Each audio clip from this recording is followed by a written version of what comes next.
चिंचोली इथं आमच्या परिसरातील महिला खूपच सुंदर असं लाठीकाठीचं प्रात्यक्षिक सादर करतायत।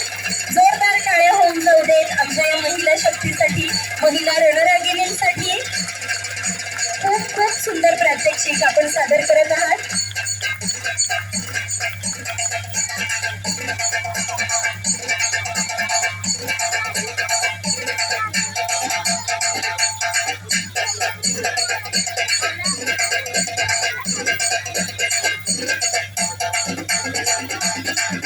या सर्व चिमुकल्यांपासून महिलांपर्यंतच्या लाठीकाठीचा आणि सर्वच मर्दानी खेळांचा अनुभव घेताना मूळ अभिमानानं भरून येतोय।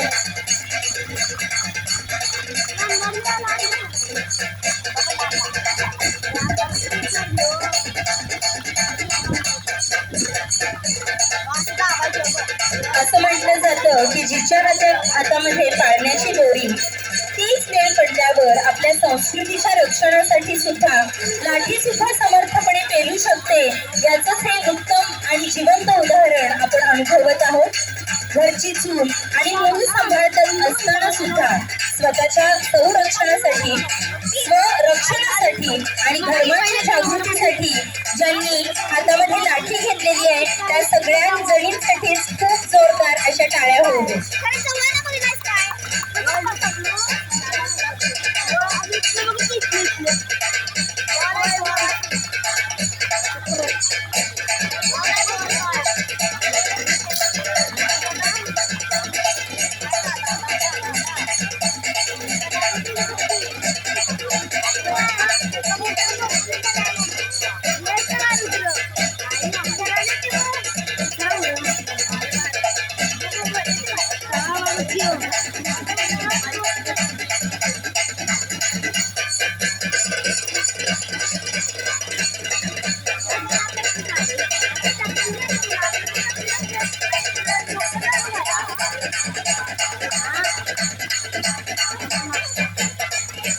मर्दानी खेळांमधील आणखी एक प्रकार आपण इथं पाहतो। एक लांब दोरी असलेलं किंवा साखळी असलेलं हे शस्त्र ज्याच्या दोन्ही टोकांना वजन लावलं जातं आणि कापडाचे घट्ट गोळे बांधले जातात।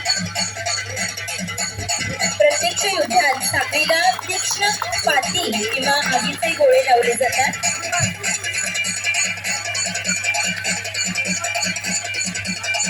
आणि हे शस्त्र गोलाकार वेगानं फिरवलं जातं।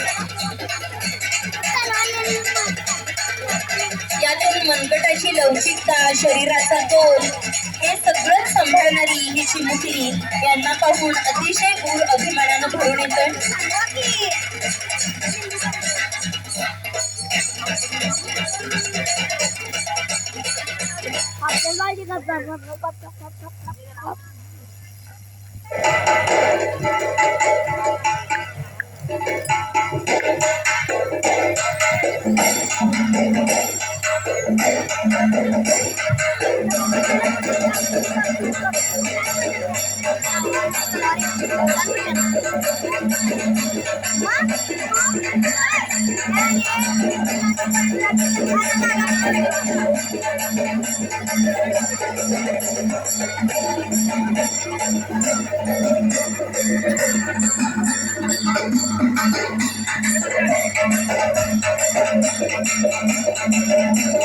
आता आपण अशा एका थरारक खेळाकडे जात आहोत जिथं अगदी सेकंदाचा 100वा भाग घडला तरी चालेल, तो सुद्धा खूप महत्वाचा असतो।